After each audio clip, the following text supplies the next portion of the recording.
Swinging in the backyard, pull up in your fast car, whistling my name. Open up a beer, you say it over here. Met het voorlezen van dit verhaaltje begint het allemaal. Mijn zoektocht. Een Bottema op zoek naar een Bottema.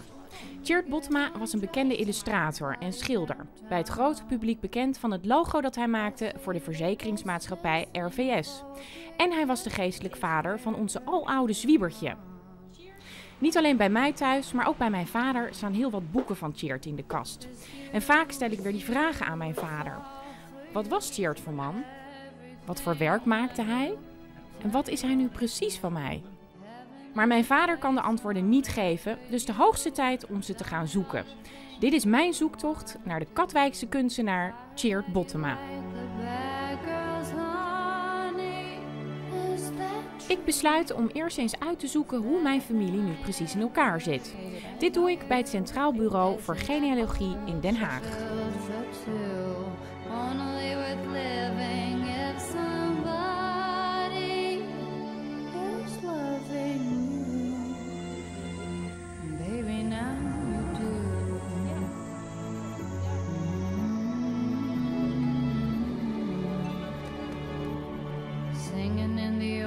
Nou, dit wijst erop dat het toch wel een schaatsenrijdersfamilie geweest is. Kijk, het Oudkerker hardrijdersgeslacht. Ja.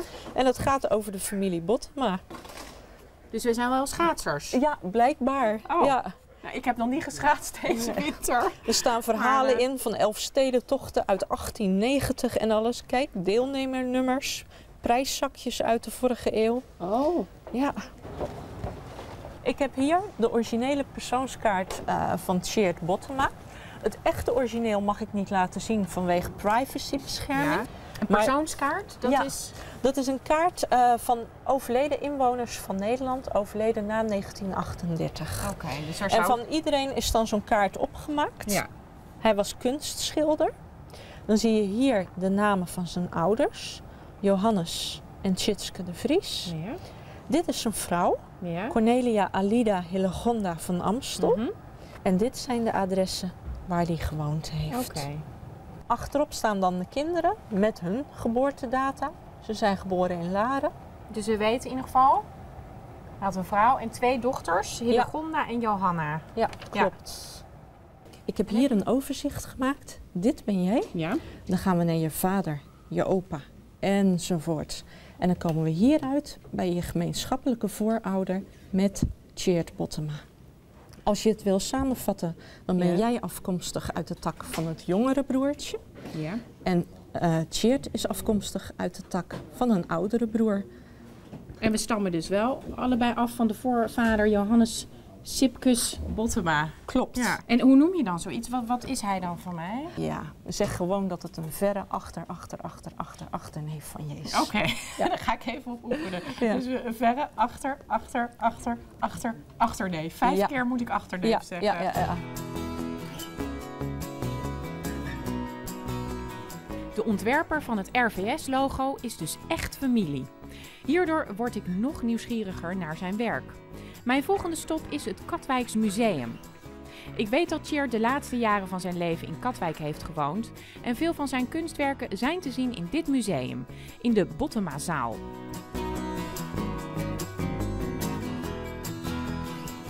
Eigenlijk, we hebben in de tijd natuurlijk de collectie Bottema gekregen en daar heeft het museum is daardoor ontstaan. Ja. Hij kwam vroeger in ons museum, nog het oude museum in de Voorster 81 en toen kwam hij daar af en toe koffie drinken. Dus hij kwam bij jou op de koffie? Ja, ik was toen nog kleiner, maar dat was het kleine museum nog. Ja. Eigenlijk, vond je hem aardig? In eerste instantie niet eigenlijk. Niet? Nee. Ja. Oh? Nee, het was een beetje, toch op zijn manier een beetje stuurs, een beetje afstandelijk bijna. Ja. Maar ik denk dat hij ook door het leven getekend is natuurlijk. Hij is alleen overgebleven. Ja, hij heeft natuurlijk zijn gezin overleefd, hè? Ja. En hij was een van de eerste die eigenlijk met een caravan op pad ging. Dat was met een caravan? Ja, hij ging dan heel vroeg richting Frankrijk. En de mooie plekken, Carcassonne of andere dingen, hij was goed bekend daar. En hij heeft er heel veel inspiratie op gedaan. Dus af en toe door de tekeningen en de schilderijen zie je af en toe een zweem van Frankrijk terug. Ja. Kom maar mee.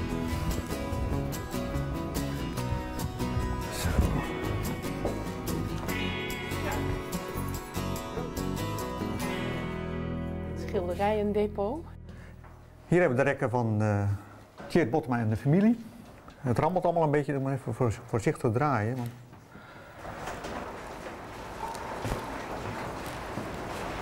Het is echt een overzicht van zijn werk dan Ja, en van ja. zijn... Het atelier stond heel vol natuurlijk. Hè. Hij kon moeilijk afscheid nemen van schilderijen. Daardoor is hij eigenlijk gaan etsen. Ja. En dat was ook een handicap, want eigenlijk een schilderij doe je eigenlijk weg, een soort kindje wat je weg doet. En dat, Met een ets heb je dat niet, hè? Nee. Dan kan je gewoon een dus kopie maken steeds. hij kon heel moeilijk schilderijen verkopen. En als ik nou zeg, goh, ik wil er eentje hebben als Ja, dat is een beetje moeilijk. als hè? erfgenaam. Een beetje moeilijk. Is dat Ja. moeilijk? Ja. Mag ik er niet één uitzoeken? Nou, dat doen we. Nee, meestal is dit een soort collectief geheugen. Dus eigenlijk hebben wij hier dingen voor het nageslacht hangen. Ja, maar ik ben nageslacht. Maar als er misschien kinderen of kleinkinderen van jou komen, dan hangt het hier nog steeds. En die kunnen zeggen, kijk wat leuk. Oh ja. Nee, maar kijk, dit soort dingetjes. Kijk, dat zijn, dit is echt Tjeerd Bottema ten voet Ik hou hem even vast, ja? Ja, tuurlijk. Ja, maar zie je? Poeh. En eigenlijk schaduwpartij. Ja. Ja. Waarom was hij toch zo gek op die boeren? Nou ja, groot geworden natuurlijk Afbeeldingen, daar. ja, vanwege zijn Friese roots Ja. waarschijnlijk. Dat hij veel dit soort dingen... Ja. Nou, heb ik toch nog een origineel werk van hem vastgehad, hè? Ja. Nou, leuk om te zien. Ligt in de catacombe. Nou.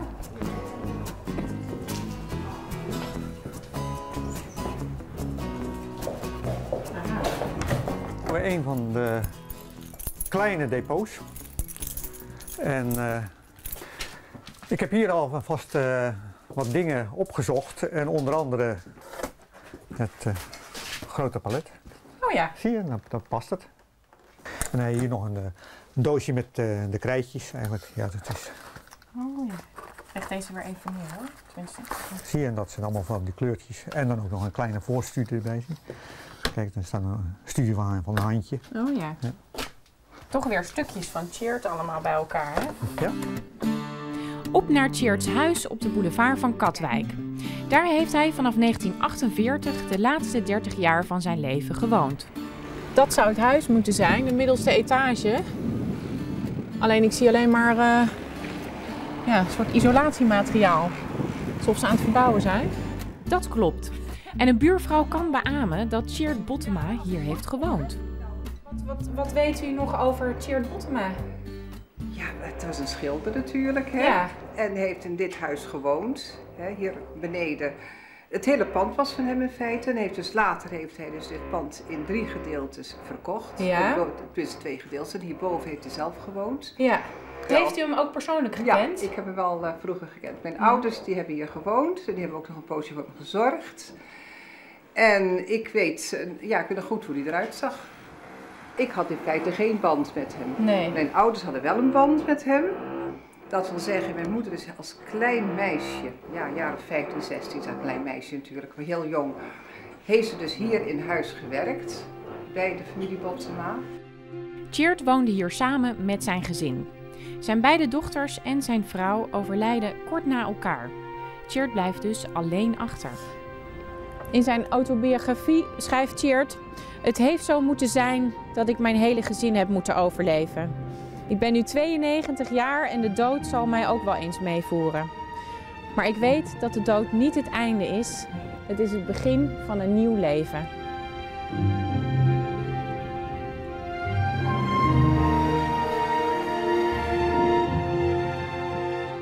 In de Katwijkse Voorstraat staat een standbeeld van Tjeerd.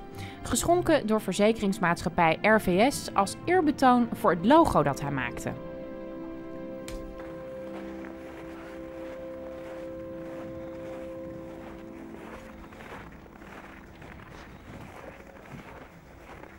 Ja, Tjeerd Bottema, kunstschilder. Woonde en werkte sinds 1919 in Katwijk. Heeft onder andere het beeldmerk van RVS Levensverzekering NV ontworpen. Zo zag hij er dus uit. Ik ben benieuwd of u weet wie dat is. Wie? dat standbeeld? Tjeerd Bottema? Ja. Nou, dat is Tjeerd Bottema. Ja, Bottema. Nou, Kijk eens. Nou, dat hij hier gewoond heeft en dat hij geschilderd heeft. Veel zee- en strandgezichten geschilderd. Ergens in Maastricht, in die grotten, in die mergelgrotten. Daar waren wij op excursie en toen zei de gids van... En dit is een tekening van Tjeerd Bottema. terug naar Tjeerd zijn roots. Die liggen in Friesland. Hoe kan het ook anders met zo'n naam, Tjeerd Bottema? Hij wordt geboren op 6 februari 1884 in Langezwaag, een klein dorpje vlakbij Heerenveen. Als vierde zoon van de veehouder Johannes Sietses Bottema en Tjitske Roelofs de Vries. Er is weinig over zijn jeugd in Friesland te vinden, dus ik ga maar gewoon op de Bonnefoy. Nou, we zijn er bijna. Het enige aanknopingspunt wat ik heb is een foto van Tjeerd's ouderlijk huis. En dat is deze. En meer aanknopingspunten heb ik dus niet. Dus we gaan kijken wat we tegenkomen. Het kan dus ook zijn dat ik helemaal niks over hem vind. We gaan het zien.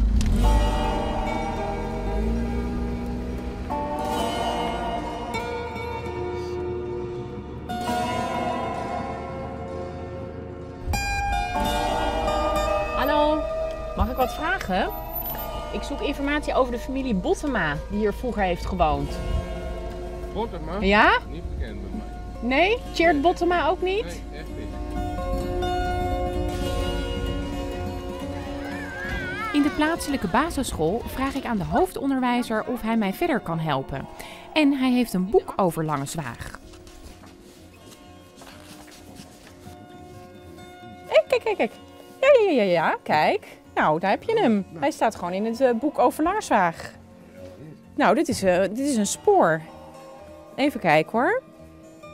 Op straat tref ik nog iemand die mij naar de slager van het dorp verwijst. Die zou mij wellicht meer kunnen vertellen. Ik heb er niet iets mee, zeg maar, dat ik echt weet van de hoed en de rand. Nee. Het is een beetje vaag, de naam, zeg maar iets. En waar hij gewoond heeft, zeg maar iets. Maar wat hij gedaan heeft, daar ben ik een beetje... Dat weet ik niet. Daar ben ik... Nee, dat weet ik niet. De slager verwijst mij naar mevrouw van der Ende. Voor onderweg krijgen we nog een stukje Friese worst mee. Dit is dus het huis van mevrouw van der Ende, die dus alles schijnt te weten over Tjeerd Bottema en de historie van het dorp. Dus...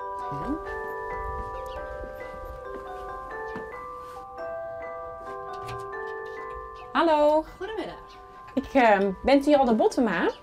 Ik maak een documentaire over Tjeerd Bottema. Ja? En ze zeggen in het dorp dat ik bij u moet zijn. Oh, dat is verrassend. Ja? Nou, daar hangen dus 2 boven mijn boekenkast. Wat bijzonder. Dat we er toch nog tegenkomen in Friesland. Ja. Hè? Op zolder heb ik wat anders. Die verzameling boeken. Oh, mag ik mee? Dan Ja, lopen? je mag mee hoor. Ik hoop dat u zo'n stukje, ja. Maar dit zijn al zijn boeken. Want Ja. ik zie deze, kijk, die heb ik thuis. Nou, u ziet wel, er is van alles. Nou, veel hoor. Alles van RVS, of alles, nee, dat is niet waar. Een map met Bottema. Van de RVS, alles, ja. Kijk even bij de boeken hoor, ondertussen. Ja. Dit is gewoon de hele verzameling boeken die Tjeerd Bottema geïllustreerd heeft. Geïllustreerd. Ja. Maar er Compleet. Is ook, Of mist maar- u er nog één? Ja, ik mis er wel meer. Ja? Maar Oh, er is ook iets wat hij zelf natuurlijk gemaakt heeft. deze hè? Geschreven. Deze Deze heeft de u- jongeren in Arizona. Heel bekend. Dit heeft hij ook zelf geschreven? Ja. Mevrouw van der Ende heeft een enorme verzameling. Knipsels, foto's, boeken en nog veel meer. Ze geeft me het adres van het geboortehuis van Tjeerd en daar gaan we naartoe. 116, nou dan moeten we nog een stukje rechtdoor. Dit is hem. Het uitje, het zaadje of zoiets staat erop.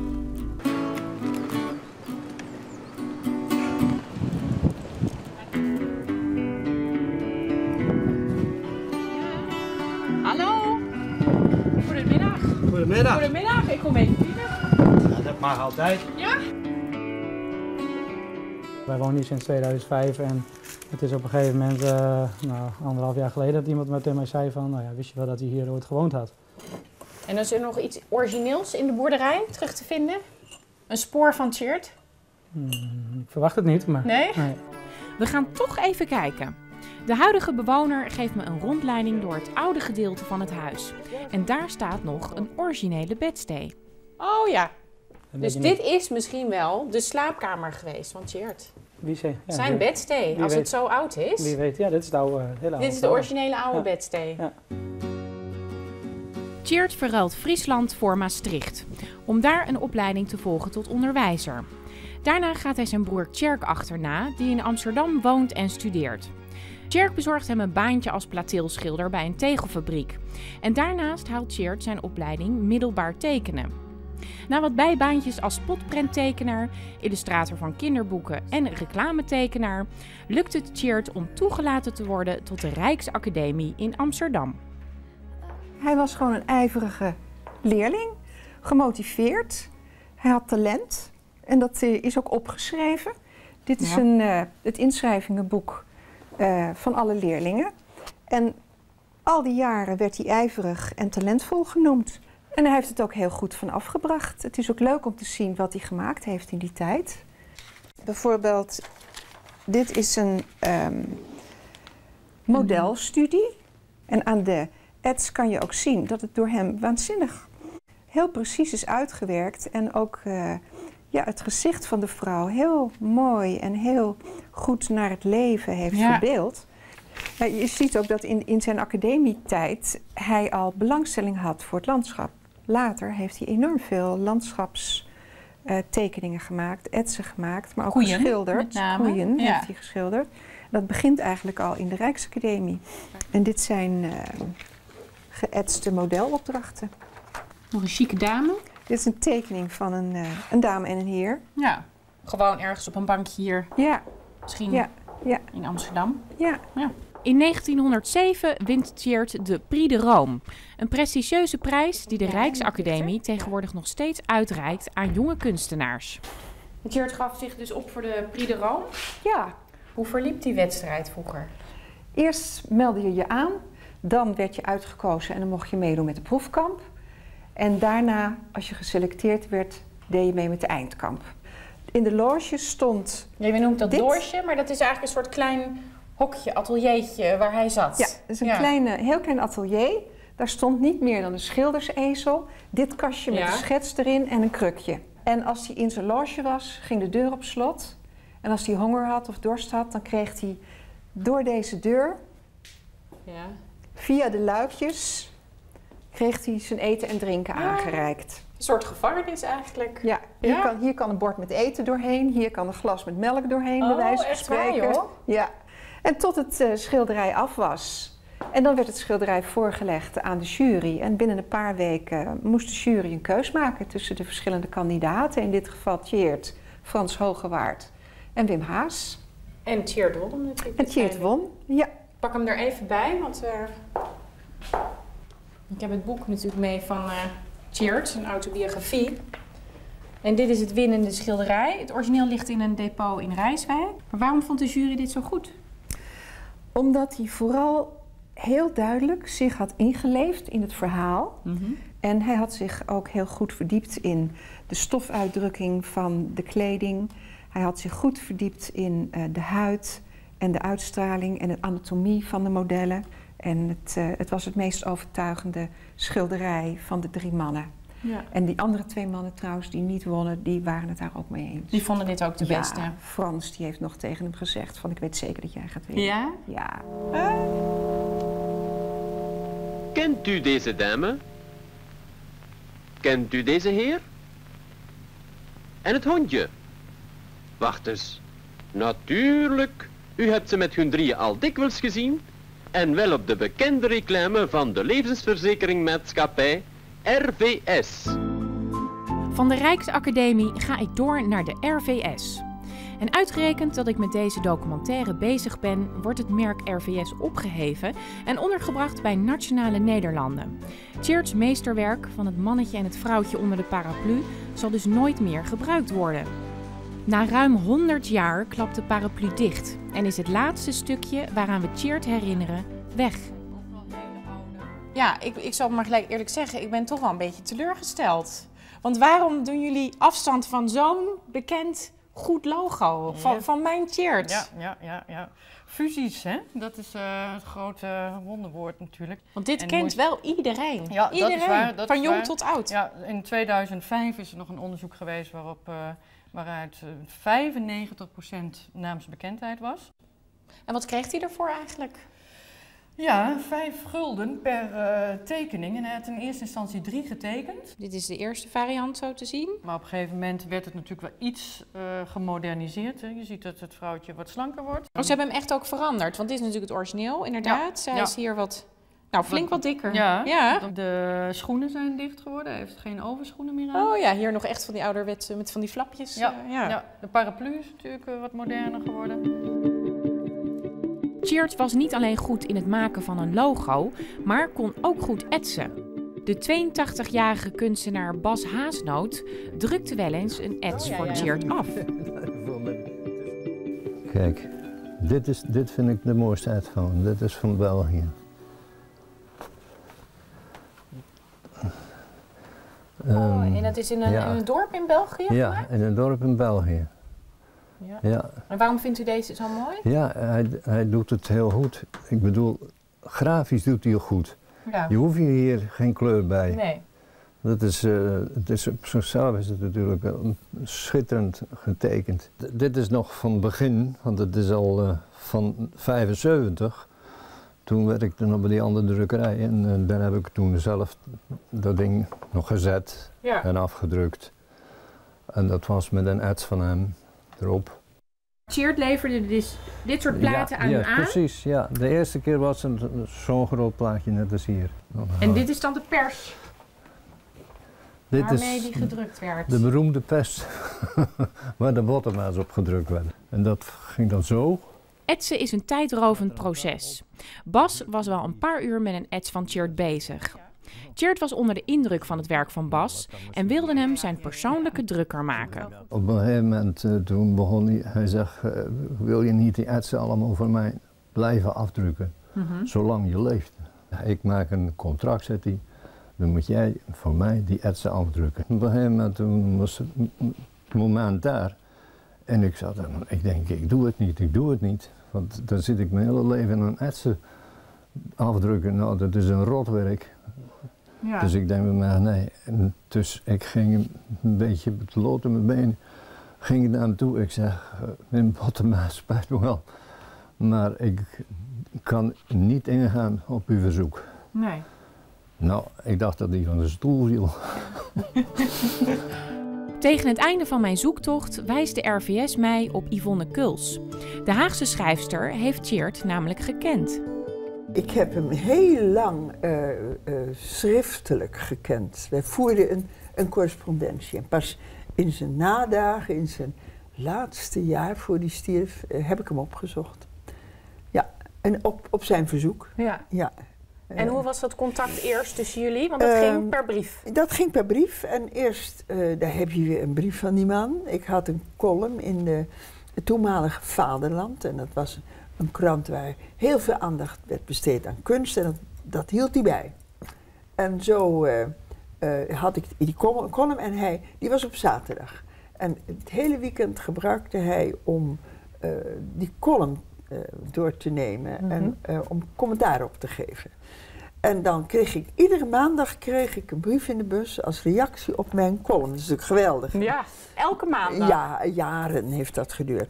En dat is heel leuk, want dat heb ik hier, dat heb ik opgeschreven. Er stond ook naderhand, heb ik daar een stuk over geschreven. En dan schreef hij, elke brief die begon op dezelfde manier. Namelijk, staat u mij toe, mevrouw, om naar uw gezondheid te mogen informeren. Ik hoop van ganser harte dat u zich in goede welstand bevindt. Wat mooi eigenlijk, hè? En op een gegeven ogenblik, nou toen hadden we jarenlang gecorrespondeerd. En schreef jij terug natuurlijk? En ik schreef ook wel terug. En toen schreef hij mij dus dat het tijd werd dat we elkaar zouden ontmoeten. En ik denk dat hij toen dacht, hij was toen 91... het zou wel eens een keer vandaag morgen af kunnen lopen. En hij wilde dat toch hij doen wilde voordat hij toch nog even weten naar wie hij al die tijd geschreven had. Ja. En toen ging jij naar Katwijk en Zee. Ja. Beschrijf dat eens. Nou, hij liet mij binnen en helemaal meteen was dat, koekenij. Ik hoorde bij hem. Hè. Ik wist ook al eigenlijk alles van hem. Hè. En wat was het voor man? Want dat is de vraag die ik natuurlijk stel. Het was niet een erg joviale man, beslist niet. Maar hij was bijzonder aardig. En altijd zei hij, ja, ik neem aan dat je er eigenlijk niet zo in geïnteresseerd bent. Het is wel bescheiden. Maar maar ik vind het toch wel erg leuk om te vertellen wat ik nu gedaan heb. Wat voor schilderij ik nu gemaakt heb. Ja. Hij wees mij er onder andere op dat een kunstenaar alles wat hij maakt, doet vanuit zijn kunstenaarshart. Dus ook dat reclameding kwam uit zijn hart. Hij was er trots op. Ja. Hij zei, ja, dat heb ik gemaakt en dat doet niet onder aan mijn ander werk. Mijn reis eindigt in Katwijk, op de plek waar Tjeerd begraven ligt. In 1978 overlijdt hij op 94-jarige leeftijd. En wat had ik hem graag ontmoet? Met hem willen lopen over het Katwijkse strand, samen naar zijn schilderijen willen kijken en gelijkenissen willen zoeken tussen ons. Door deze zoektocht heb ik het gevoel dat ik hem toch een beetje heb leren kennen. Ik ben er trots op om familie van hem te mogen zijn. En door zijn collectie, die permanent in het Katwijks Museum te zien is, zal zijn naam voortbestaan. Of zoals Tjeerd al eerder in een interview vertelde, het is ook een geruststellend idee dat alles bij elkaar blijft. De mensen zullen dan later nog eens aan me denken. Want helemaal vergeten worden vind ik niet zo aantrekkelijk.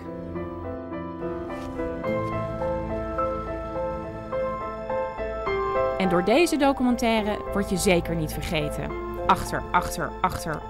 Achter neef Tjeerd.